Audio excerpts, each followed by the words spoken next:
Tadi saat Mas Uji menyembah, luar biasa, saya sangat diberkati ya. Jadi sebagai pembukaan saya mau bilang begini, Bapak Ibu sudah sering dengar, saya bilang mengatakan, orang pintar, gimana? Orang pintar, jalannya di bulan. Wow, pintar bisa jalan di bulan dia. Orang berani, gimana?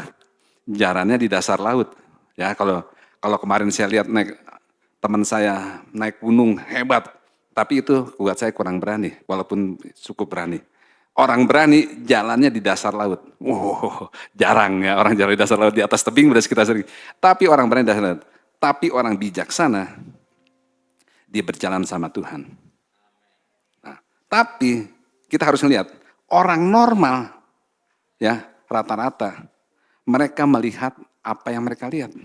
Normal dia lihat selalu apa yang dia lihat, seperti itulah orang normal. Ya. Orang buta memikirkan apa yang mereka pikirkan.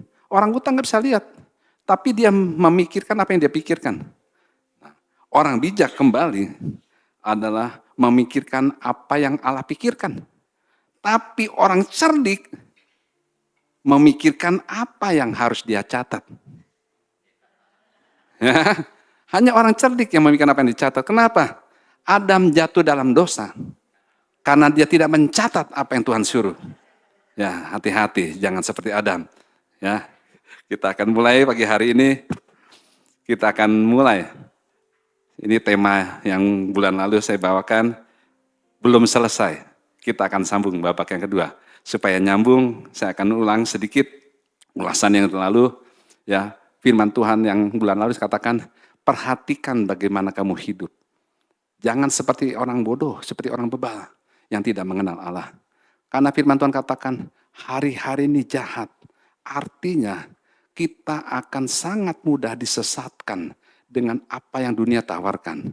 Kalau kita tidak punya firman, dunia berusaha menarik sedemikian rupa dengan segala tipu dayanya, ya, tipu daya kekayaan, keangkuhan hidup yang kita dengar selama ini di sekeliling kita. Nah, kita juga sebagai orang yang sudah lahir baru, sudah dibenarkan, firman Tuhan jelas katakan gini, kita harus tahu jelas identitas kita di dalam Kristus itu siapa. Harus. Tanpa mengenal identitas kita yang benar di hadapan Kristus, kembali kita akan sangat mudah disesatkan dan kita akan selalu menyalahkan Tuhan. Kenapa? Karena kalau tidak tahu identitas kita, kita tidak bisa mengenal siapa Allah yang kita sembah, Allah yang kita percayai.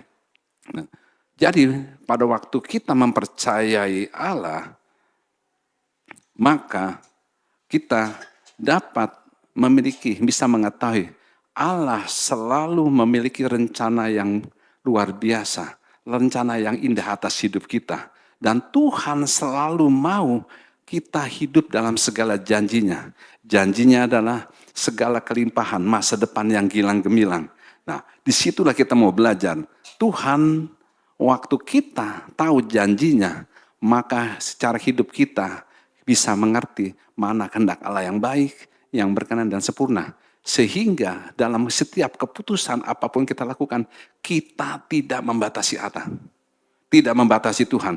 Karena dia selalu bekerja supranatural di alam kehidupan kita yang natural ini. Nah, Allah sanggup, kita harus tahu, Allah sanggup melakukan jauh lebih, melebihi dari apa yang kita pikirkan, bayangkan, bahkan kita doakan. Nah, saat menghadapi tantangan, ujian, kita bertanya, apa yang harus kita lakukan? Bapak Ibu, saya percaya semua kita yang hidup di dunia ini, sekarang ini, baik yang saya lihat yang mulai dari di sini ada SMP, SMA sampai udah dewasa ya, bahkan sudah umas, yaitu usia emas, selalu menghadapi yang namanya ujian. Ada yang nggak pernah ujian? Gua nggak pernah ujian. Ada.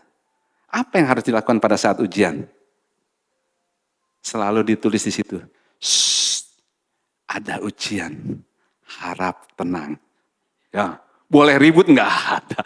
Ujian, harap tenang. Ya, selalu begitu ya. Dibilang Waktu ujian, hadapi tantangan, bilang, harap tenang. Ya, haleluya. Kita bisa lihat. Next, kita lihat. Mana kita?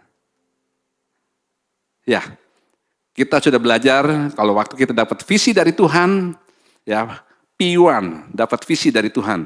Kita akan dapatkan damai sejahtera. Kalau dari Tuhan pasti ada damai sejahtera. Ya, ada sukacita, ada kebahagiaan. Tuhan, terima kasih Tuhan kasih visi. Ada damai sejahtera. Kadang-kadang kita bingung, galau, nggak ngerti apa yang harus dilakukan. Ya, itu saya. Lalu kita bertanya, Tuhan, gimana caranya untuk mewujudkan visi yang Tuhan kasih? Damai sejahtera, tapi aku nggak ngerti caranya. Ya, banyak orang tidak sabar menunggu atau untuk menggenapi apa yang Tuhan taruh di hati kita.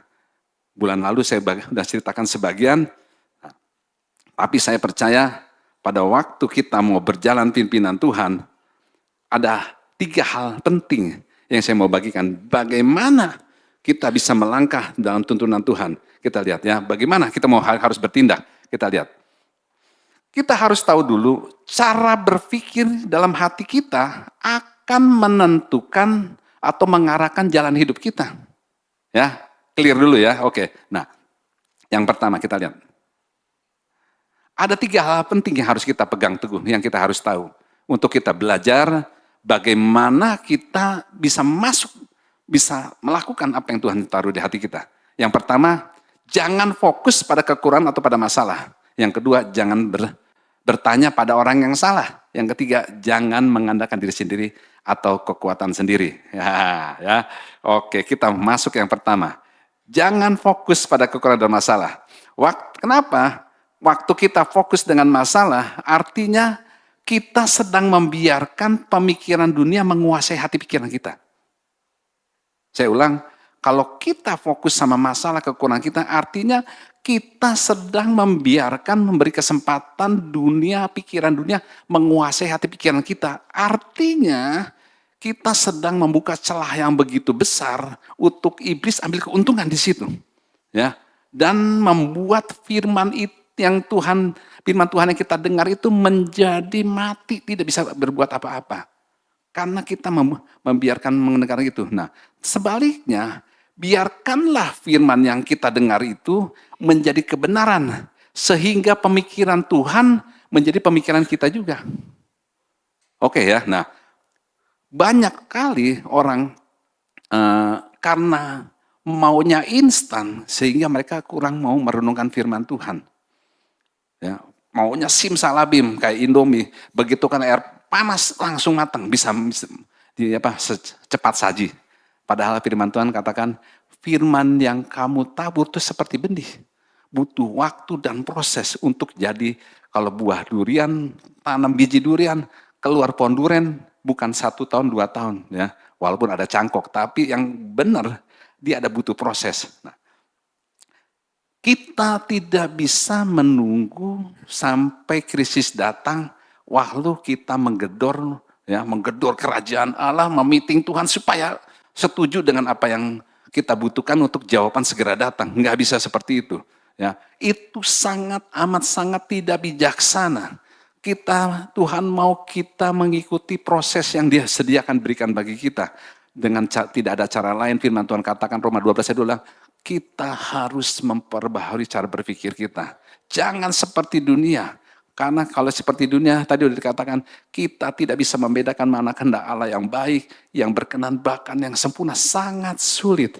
Ya, firman Tuhan katakan di 1 tadi katakan, jadilah tenang, ketahuilah aku Tuhan Allahmu. Tuhan mau kita tenang. Karena pada waktu kita tenang, firman Tuhan katakan 1 Petrus 4 ayat 7 dikatakan, kesudahan segala sesuatu sudah dekat. Karena itu kuasailah dirimu. Orang yang tidak bisa menguasai diri, pasti nggak bisa tenang. Orang yang gampang panik, pasti dia gampang dikalahkan. Ya, jadilah tenang. Karena apa? Waktu kamu tenang, kamu bisa berdoa. Artinya, kamu bisa fokus kembali apa yang Tuhan mau.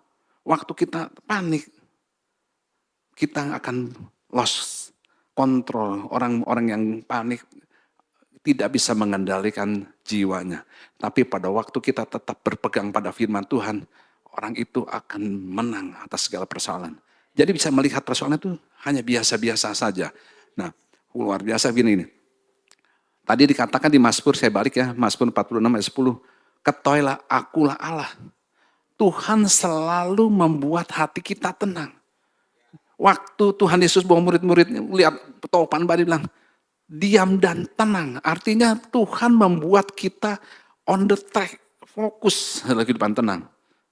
Kita mengetahuinya. Nah, kita mau melihat bagaimana firman Tuhan katakan bahwa waktu kita tenang, kita bisa menghalau, kita bisa mengizinkan Allah berbicara pada kita. Jadi kita harus, tadi saya berdoa, biarlah kita bisa mendengar suara Roh Kudus yang lembut. Artinya Roh Kudus selalu berbicara secara waktu hati kita damai dan tenang. Banyak orang mencari jawaban ke tempat yang sunyi. Tuhan Yesus ngajak murid-muridnya, mari kita pergi ke seberang, ke tempat yang sunyi. Artinya apa? Tuhan Yesus pada saat itu hidup di dunia, meluangkan waktunya untuk berkontak sama sumber kehidupan, yaitu Allah Bapa saat itu. Kalau mobil sekarang ya, artinya sekarang sedang dicas. Ya, listrik dicas, bukan diisi bahan bakar, dicas supaya full bisa berjalan sedemikian rupa. Nah, kita mau lihat Yesaya 30 ayat 15 begini. Sebab beginilah firman Tuhan Allah yang Maha Kudus, Allah Israel. Dengan bertobat dan tinggal diam, kamu akan diselamatkan. Saya coba renungkan dengan bertobat. Apa maksudnya? Maksudnya dengan kamu merendahkan diri, dengan kamu mau mengetahui siapa dirimu di hadapan Tuhan, ya, kamu akan diselamatkan. Artinya kesombongan mendahului kejahatan. Jadi waktu kita bertobat, kita tahu siapa kita posisikan di hadapan Tuhan. Kita adalah orang ciptaan yang mulia yang mendapatkan perkenan Tuhan. Mendapatkan ditebus oleh Dia. Nah, tapi dia bilang gini, dengan tinggal tenang, tenang aja. Banyak orang tenang, tapi menghanyutkan. Dia bilang, dengan tinggal tenang, tapi percaya. Butuh percaya.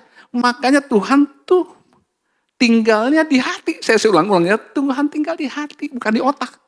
Dia nggak perlu dimengerti. Dia hanya butuh dipercaya. Kita bisa percaya akan firman-Nya waktu kita tinggal tenang. Ya, emosi kita stabil. Hati kita tetap teguh. Disitulah letak kekuatan kita. Kata Tuhan, itu kekuatanmu di situ.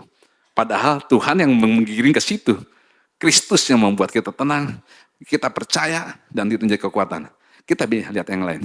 Yesaya 26 ayat 3 dan katakan, yang pikirannya tertuju kepadamu, pada Tuhan. Hatinya teguh, kau jagai dengan damai sejahtera.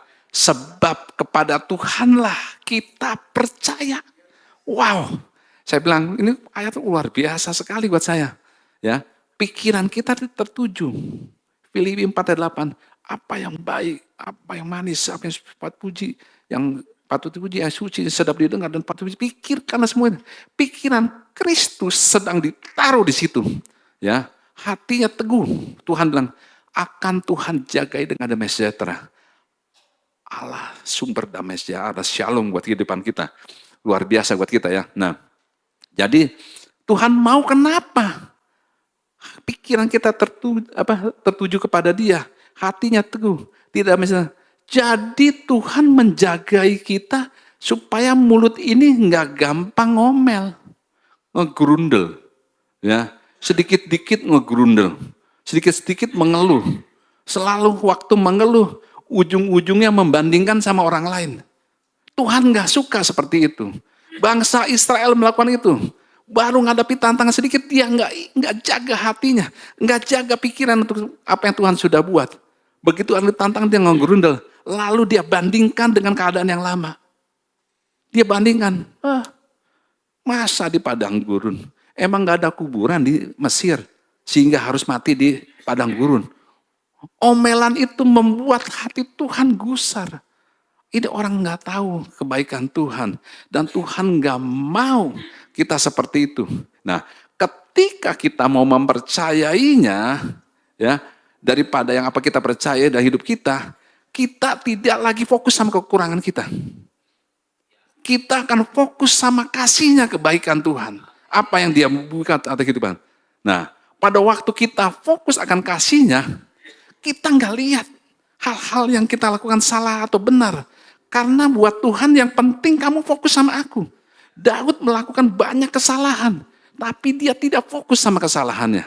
Nah, kalau susu menjadi buruk, dia menjadi Yahud. Waktu salah nih, susunya nih jadi rusak, jadi Yahud. Ya, Yahud lebih berharga daripada susu. Tapi kalau Yahud dibiarin, lama-lama jadi keju. Lebih berharga lagi. Jadi kalau kita nggak fokus sama masalah, Tuhan bisa, Roma 8:28 bisa rubah. Hal yang tidak baik, kesalahan jadi baik buat kita. Jangan fokus sama masalah kesalahan kita.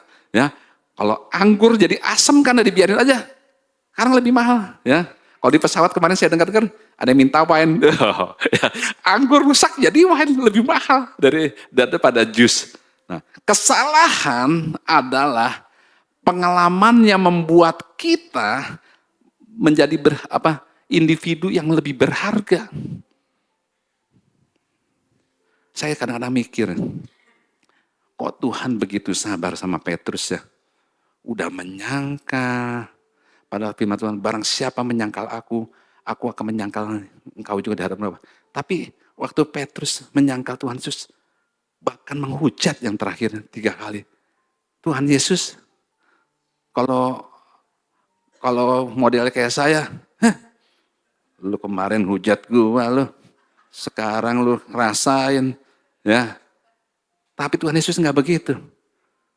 Petrus anak Daud, apakah engkau mengasihani aku? Tuhan, engkau tahu aku mengasihani. Tuhan tanya dengan pertanyaan sampai 3 kali, sampai Petrus menyadari, kayaknya Tuhan nggak percaya kalau gua sayang sama dia. Petrus anak Daud, apakah engkau sayang? Sampai yang ketiga kali.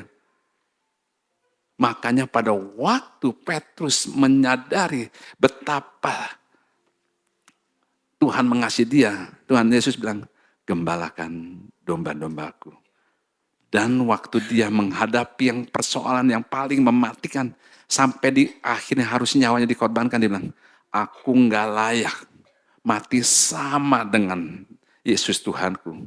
Aku mau mati dengan kepala terbalik di bawah. Artinya waktu kita menyadari kasih Tuhan begitu besar atau begitu kan, segala apa yang kita lakukan tuh nothing, nggak ada artinya, nggak ada nilainya. Nah, Columbus saya lihat melakukan kesalahan navigasi, tapi ujungnya baik. Dia menemukan benua Amerika, ya. Bahkan Alexander Fleming katanya salah, gagal melakukan satu percobaan. Ujung-ujungnya nemuin satu obat yang saat itu sangat menolong umat manusia. Menemukan satu yang namanya penisilin. Tapi yang saya kaget tuh ya, ada orang percobaan bikin latek. Salah, kasih campuran. Salah. Wah, harusnya rugi besar. Akhirnya sekarang kita menikmati. Ditemukanlah yang namanya ban mobil. Akhirnya Tuhan bisa rubah satu kesalahan untuk dalam kebaikan waktu kita mau belajar dari kesalahan tersebut. Nah, janganlah kesalahan membuatmu jatuh. Nanti biarkan ya, bukan latihan yang membuat kamu jadi mahir, tapi waktu kamu bisa mempelajari atau kesalahan yang kamu evaluasi, itu yang membuat kamu akan jadi mahir dan sukses. Nah, itu kerjaan dokter gigi. Ya. Kalau kamu begitu gagal dan kamu frustasi, kamu nggak akan disuruh. Tapi kita juga nggak mau salah. Ya, makanya saya harus sampaikan sama anak-anak saya bilang, kamu boleh pinter, tapi hikmat dan pengetahuan datangnya dari Tuhan. Saya bilang, kita bisa. Saya udah sampaikan bulan lalu, saya melakukan segala sesuatu yang sama hampir 35 tahun. Artinya, setiap pasien datang, saya melakukan tanpa seolah-olah saya tanpa berpikir. Kenapa? Karena saya lakukan udah sehari-hari. Tapi firman Tuhan katakan kamu harus skillful.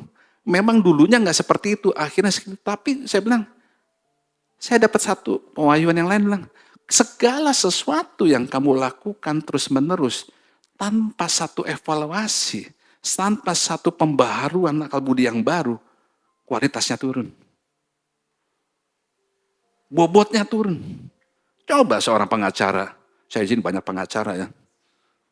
Bukan pengangguran banyak acara, pengacara. Pengacara, benar-benar pengacara, lawyer. Dia datang klien, dia dengan tahu kasus demi kasus. Kalau mereka udah senior, gue udah tahu. Kalau pintu ini, ujungnya di sini bisa ketahuan. Tapi hikmat dari Tuhan bisa memberikan jawaban lebih dari apa yang manusia bisa pikirkan. Setuju ya? Nah, makanya bilang gini, ingat, takut gagal adalah masalah yang paling besar. Karena firman Tuhan katakan, di dalam Kristus tidak ada ketakutan. Kita takut gagal karena kita sedang center pada diri kita sendiri. Fokus mengandalkan kita sendiri. Nah, karena ketika takut gagal, kita sedang tidak berani keluar dan enak di zona nyaman kita sendiri. Ya. Tuhan membenci yang namanya ketakutan. Ya. Lebih baik kamu melangkah dan percaya kepada Tuhan, ya, dan jika gagal, Allah dapat mengangkatnya kembali. 7 kali orang benar jatuh, Tuhan akan terus angkat. Berapa kali pun kamu jatuh, Tuhan angkat. Artinya apa? Tuhan tahu seberapa kemampuan kita, walaupun dia tidak menghendaki kita gagal. Tapi sekali lagi Tuhan tidak fokus yang namanya kegagalan. Tapi waktu kita percaya sama Tuhan, Tuhan bisa membuat sesuatu yang lebih baik dari hal-hal yang gagal itu. Nah, kegagalan terburuk dari semuanya adalah pada waktu kita sampai di titik tidak melakukan apa-apa. Nah, itu saya tidak mau.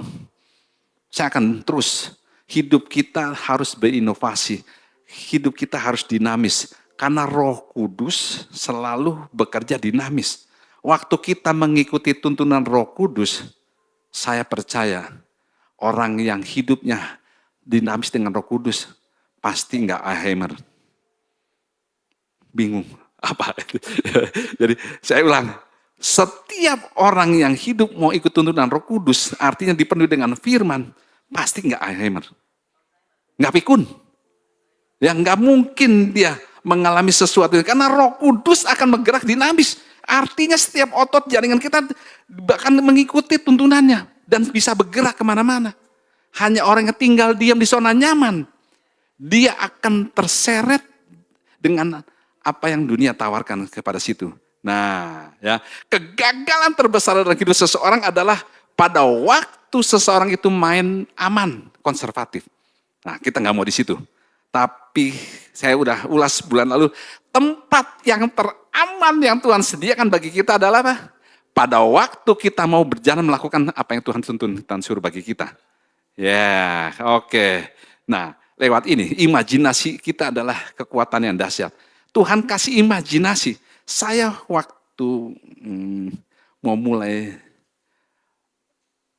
bangun pekerjaan, bangun rumah tangga, Tuhan kasih satu imajinasi. Walaupun waktu itu saya nggak tahu firman, tapi saya coba ingat, iya, waktu saya mulai pacaran ya, mungkin sama istri saya, untung istri saya nggak di sini, jadi saya waktu mulai pacaran, saya tanya sama dia, kamu rencananya gimana? Kamu begini. Jadi waktu kami belum ngambil satu kesepakatan ikat janji untuk ya kita mau jadi satu pasangan, saya tanya juga. Jadi laki-laki harus menyampaikan visinya, ya, mimpinya sama pasangannya. Dan si perempuan akan melihat, ini laki-laki ini bisa dipercaya nggak untuk bisa visinya. Saya punya imajinasi gini. Nanti kebetulan satu profesi ya, nanti kita akan punya rumah, ada ruang tunggunya, ada ruang praktek, kita akan praktek di rumah. Kita bayangin sama-sama, itu masih pacaran Bapak Ibu. Ya. Nanti kita punya pekerjaan begini, kita nggak kepikir uangnya ada dari mana, nggak pikir. Yang penting punya mimpi dulu, punya imajinasi dulu, bayangin. Nanti kalau punya anak begini, punya ini. Dan waktu kita mengimajinasikan seperti itu, baru saya ngerti, ternyata selama ini Tuhan tuntun, Tuhan bimbing buat kita, buat kami ya. Dan pada waktu kami ngontrak, uang yang sangat terbatas yang kita mengandalkan yang nama angpau dari yang datang, uang itu pas-pasan untuk sewa rumah 2 tahun sama renovasi, nggak ada lagi. Tapi tempat yang kami terima besar sekali. Ada ruang tunggu, ada ruang pasien, kamar praktek, rumah tinggal, dan segala macam. Dengan uang yang ada. Dan sampai kita balik ke Jakarta ngontrak pun, Bapak Ibu, kita nggak dalam keadaan habis kerusuhan, nggak punya uang segala macam, pikiran kita cari tempat yang besar. Uangnya dari mana? Nggak usah dipikirin. Ya, pokoknya imajinasi itu. Waktu kita bermimpi mengimajinasi seperti itu, ada orang nawarin kerjasama. Menurut kamu tempatnya di mana? Karena saya sudah siap mengimajinasikan. Di situ loh, ada tanahnya 531 meter persegi. Bapak Ibu, nggak punya uang berani kan nyewa tanah 531? Di pinggir jalan utama strategis. Wah, kalau menurut kamu itu yang baik, ya itu aja. Tapi saya nggak punya uang. Kamu punya apa? Nah, pertanyaan kamu punya apa? Nanti yang kedua, sabar ya. Oke. Kita imajinasikan, ya, imajinasi kita akan bekerja kepada kita jika apa? Ini yang paling penting, penasaran ya. Ya, jika apa? Jika kita menggunakannya dengan sadar karena kita memiliki tujuan. Tujuannya apa? Apa yang Tuhan mau atas hidup kita. Nah, kalau kita mengambil kebenaran dan merenungkannya, kita bisa memanifestasikan. Dulu saya senang imajinasi ini, saya nggak nunggu ada baru mengimajinasikan. Sebelum saya punya apa-apa, saya bisa ngebayangin begini. Nanti begini, kalau nanti saya bisa tampilkan dari awal, saya kayaknya udah pernah dulu. Ini tempat praktek saya 25 tahun yang lalu. Ini. Semua ternyata ini yang Tuhan kasih buat hidup saya sama keluarga ya. Saya nggak nunggu ya burung bango datang membawa mujizat buat saya. Dulu film karton, bango selalu bawa anak singa di kantong yang terbang. Anak domba ditaruh dikirim, enggak. Saya nggak nunggu burung bango membawa mujizat. Tapi kita harus imajinasikan, maka imajinasi itu akan bekerja atas hidup kita. Efesus 3 ayat 20 bilang gini, bagi dialah yang dapat melakukan jauh lebih banyak daripada apa yang kita doakan, pikirkan, seperti yang ternyata dalam kuasanya bekerja di dalam kita.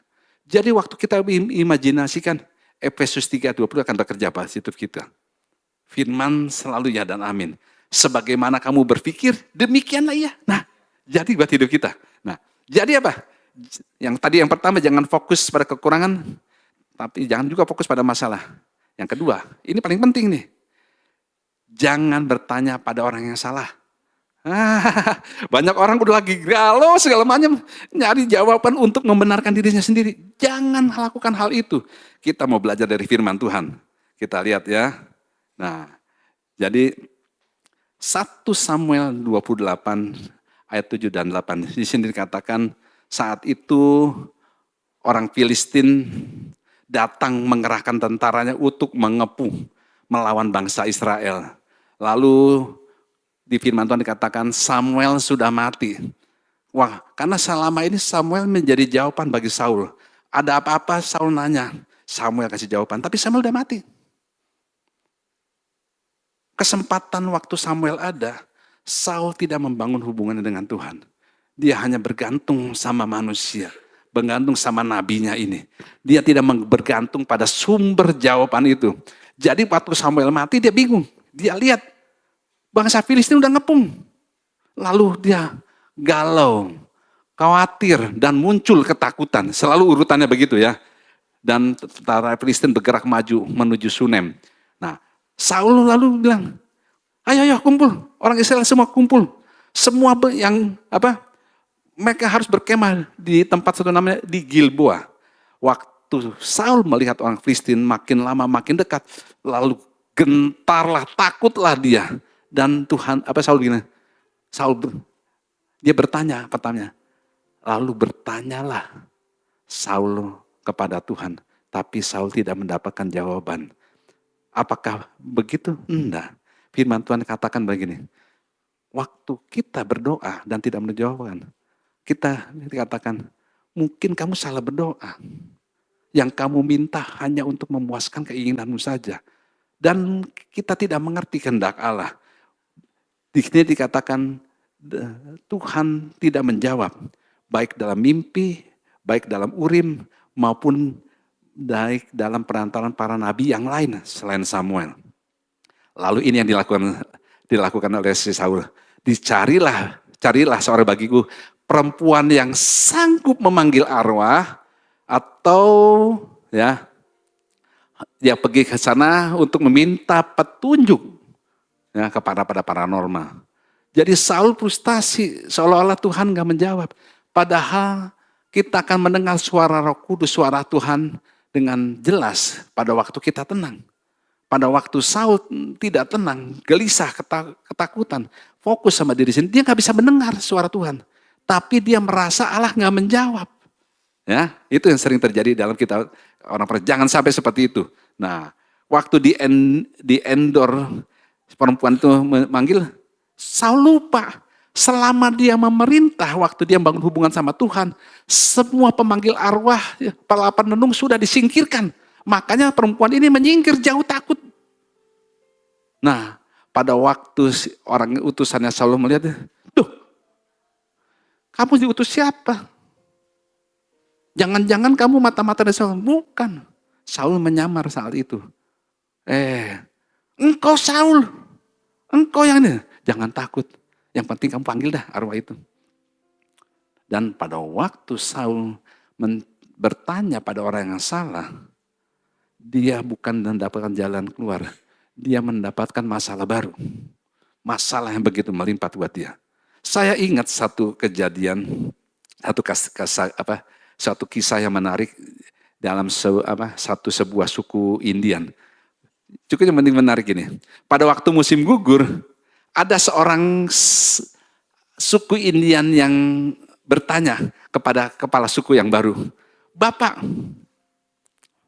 musim dingin kali ini apakah akan terasa dingin atau tidak?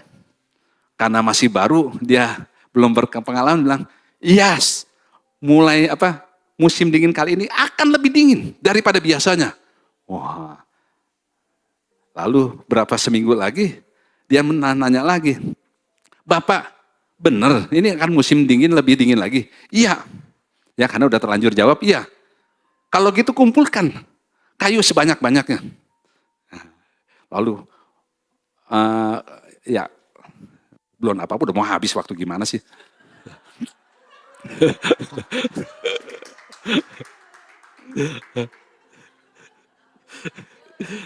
Oke. Lalu seluruh anggota sukunya ngumpulin kayu begitu banyak. Tapi kepala suku yang baru dia bertanya begini. Jangan-jangan gua salah ya. Lalu dia tanyalah ke Badan Meteorologi dan Geofisika. Zaman situ belum ada. Dia nanya. Halo? Ya, udah hebat nih ya, kebayangin. Pak, emang betul akan ada musim dingin dalam waktu dekat ini? Badan Meteorologi dan Geofisika bilang gini, iya betul. Oh, berarti kemarin putusan gua betul nih. Ya, orang cenderung begitu. Seminggu kemudian dia mulai nggak sejahtera. Dia nanya lagi sama Badan Meteorologi Geofisika bilang, Pak, Bapak yakin ini musim dingin kali ini lebih dingin? Yakin. Bapak dari mana tahunya? Karena saya melihat itu suku-suku Indian sedang mengumpulkan kayu begitu banyak. Bapak Ibu ngerti gak? Ngerti dah? Dunia sedang menonton anak-anak Tuhan memberikan jawaban. Tapi orang percaya melihat dari dunia. Jangan terbalik. Ngerti ya ceritanya ya? Jangan bingung ya apa cerita gimana. Dunia sedang menantikan jawaban dari kita orang-orang percaya. Karena ada roh hikmat dan pewahyuan dari situ. Ah, ya, saya diingatkan lagi satu cerita, banyak cerita hari ini, nggak apa-apa.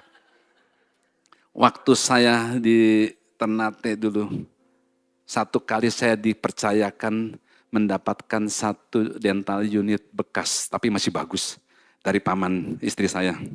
Dan singkat cerita sampai di Ternate, saya begitu exciting karena nggak punya uang bisa dapat dental unit yang modern dan cukup canggih saat itu buat saya. Satu kali waktu saya mau pamer ya ceritanya sama pasien, nih Bu, ini kan karena dulu saya punya dental unit, mertua saya bikin bisa baring juga, krak krak krak, bukan power steering, power hand. Ya. Jadi pakai kopling sepeda bisa di mertua saya sangat kreatif bisa dibikin ya, karena nggak punya uang ya, Bapak Ibu nggak punya uang ya nggak masalah, yang penting punya otak. Ya, bisa. Nah, dipercayakan alat baru, saya mau pamer dong sama pasien. Bisa saya punya alat baru. Nih Bu, saya pencet, cek, setek, wah. Eh, kali itu yang keberapa kali saya pamer, itu dental unit bukan berhenti, kepalanya sampai ke bawah. Jadi kaki pasien begitu tinggi, kepalanya di bawah. Saya bilang, kalau kalau orang Ambon bilang, mama ini gimana? Aduh, saya udah begitu antara malu dan shock. Aduh, ini gimana? Pak, maaf, saya bantu turun. Malu sekali. Tapi dari pelajaran itu, saya bingung. Kalau saya panggil teknisi dari Jakarta, biayanya mahal, ongkos pesawat, jasanya. Saya nggak tahu yang rusak yang mana. Hotelnya berapa, aduh, uang buat beli dental unitnya udah habis. Nggak punya uang buat ini, saya diem. Jangan salah bertanya. Lalu saya diam, saya ingat ada hamba Tuhan, kalau waktu kamu ngadep tantangan, duduk diam di hadapan Tuhan. Waktu itu taunya doa puasa. Doa puasa tuh duduk tenang, saya bilang, Tuhan, saya harus gimana nih? Ini dental unit nungging begini nggak bagus. Malu banget kayak begini. Eh, saya kasih tahu sama Tuhan, saya punya dua teman Tuhan. Si A namanya Cengko, si B namanya Tiong. Si Cengko dulu pernah benerin mobil bekas saya. Kan pas matahari saya pernah dibenerin sama dia, bongkar pasang bisa dia. Yang ini si Tiong ini, dia toko kelontong, jualan gayung, baygon, jualan barang-barang. Kira-kira saya bertanya sama siapa Tuhan? Yang ini apa yang ini? Saya tungguin, hati saya dibilang, telepon Tiong. Tuhan, saya ngeyel juga saat itu, Tuhan, ini jualannya baygon. Jualannya gayung. Ini gimana caranya? Tapi saya bilang, waktu kamu tinggal tenang, diam, dan percaya, kamu menemukan jawaban. Saya telepon, Ko Tiong, hari ini ada di mana? Oh, Ko Iwan ada apa? Ini saya punya 2 kelapa. Tuh kan, kelontong 2 kelapa. Ya, buat si Henny. Oh ya udah. Akhirnya ada yang mau ditanyain, saya nggak bilang masalahnya apa. Begitu datang ke rumah, dia bawa kelapa 2, ya 2 butir kelapa itu. Oh Tiong, ada apa Ko Iwan? Itu, kursi gigi saya itu gimana ya? Mana? Pada waktu dia lihat, itu Ko Iwan, itu pompa hidroliknya bocor, mana? Iya kok aku nggak lihat. Tuh, minyaknya bleber gitu. Terus gimana Ko Tiong? Oh itu gampang.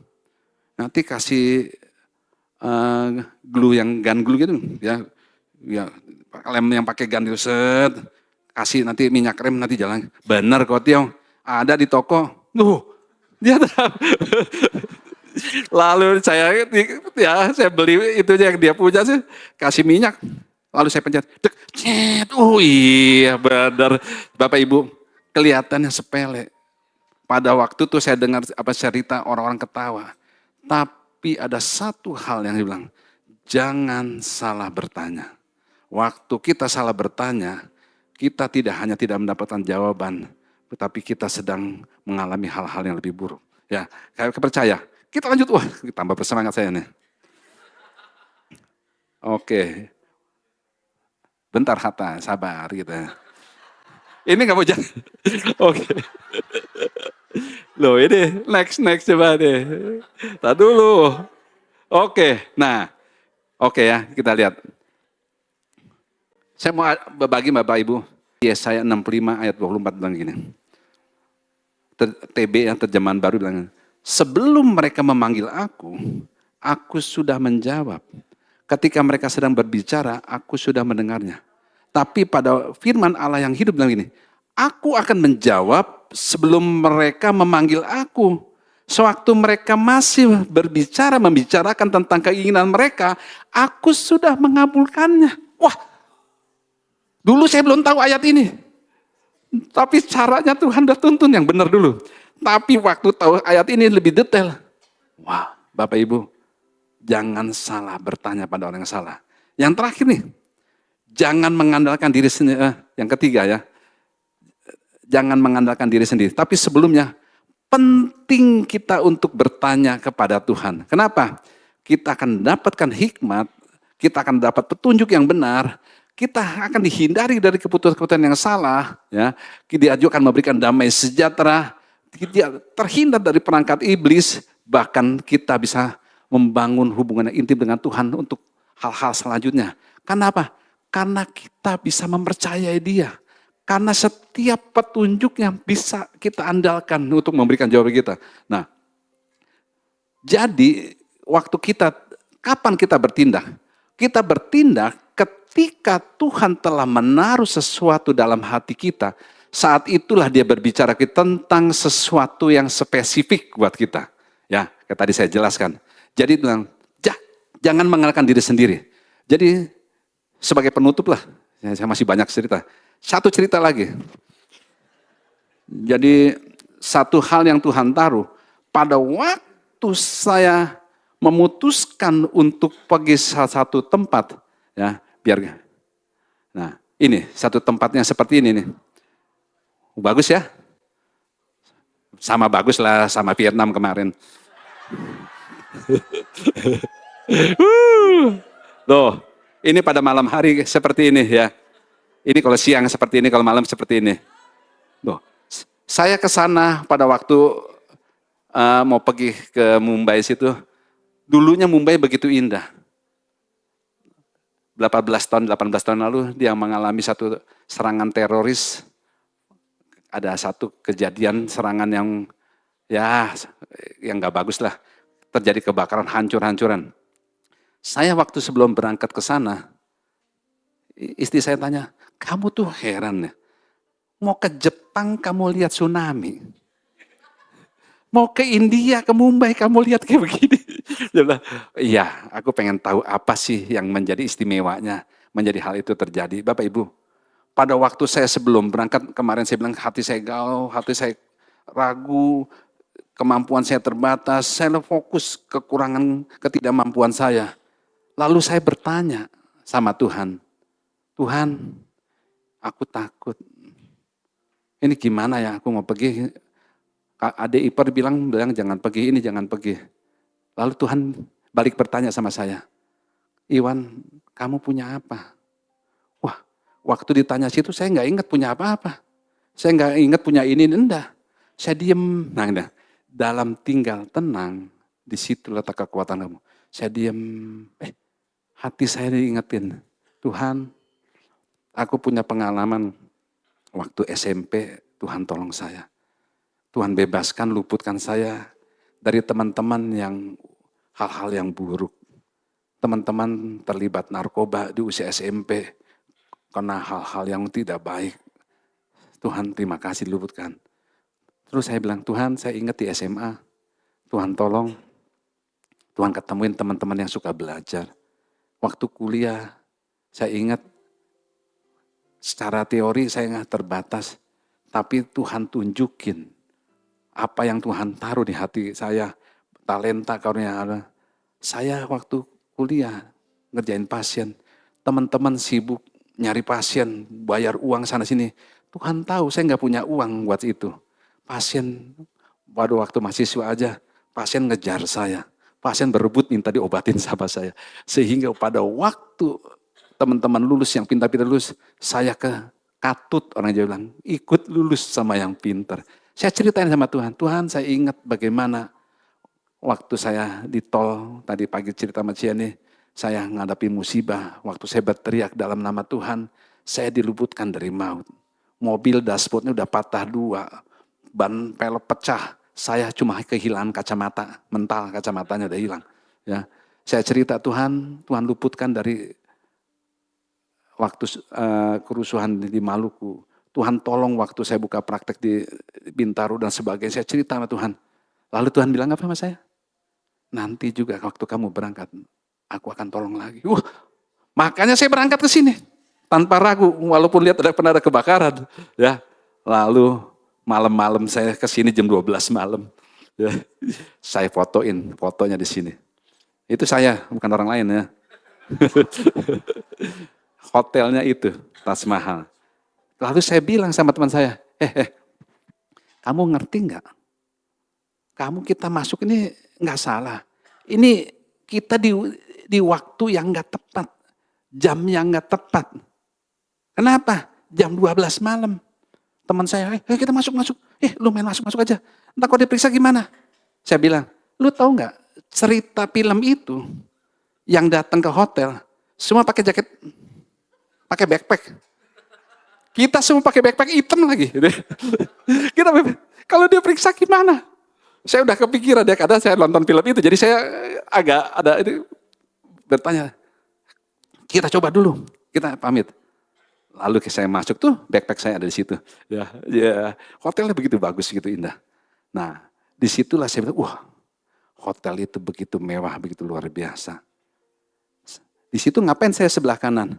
Itulah salah satu kafe di mana para teroris mulai menembaki banyak orang. Sebenarnya itu ada bekas-bekas peluru ya, bekas segala macam, lalu menuju hotel itu. Nah, maksud saya begini, pada waktu kita ikut tuntunan Tuhan, kita bisa melihat tempat-tempat yang indah apapun yang luar biasa, tapi sekalipun tempat berbahaya, Tuhan bisa meluputkan itu semua. Percayalah Tuhan itu menyertai kita. Nah, dan sebagai penutup, benar-benar penutup ini, kita mau melihat bahwa keberanian tanpa ketakutan adalah ketidaktahuan atau kebodohan atau kedua-duanya. Pertanyaan begini, keberanian dan ketakutan mana yang lebih dulu muncul? Pak Jeff, mana dulu? Ketakutan. Pengacara satunya lagi, Pak Victor. Ketakutan apa keberanian? Takutan juga. Semua pada takut baru muncul berani. Bapak Ibu, kalau orang sudah takut kayak Saul, susah untuk muncul berani. Ngerti nggak? Padahal keberanian dan ketakutan munculnya bersamaan. Pada waktu kita punya firman, firman itu akan menolong muncul pada saat kita membutuhkan. Makanya tabur benih jauh-jauh hari. Supaya waktu kita menghadapi tangan, benih itu kan keluar. Memberikan jalan keluar bagi kita orang percaya.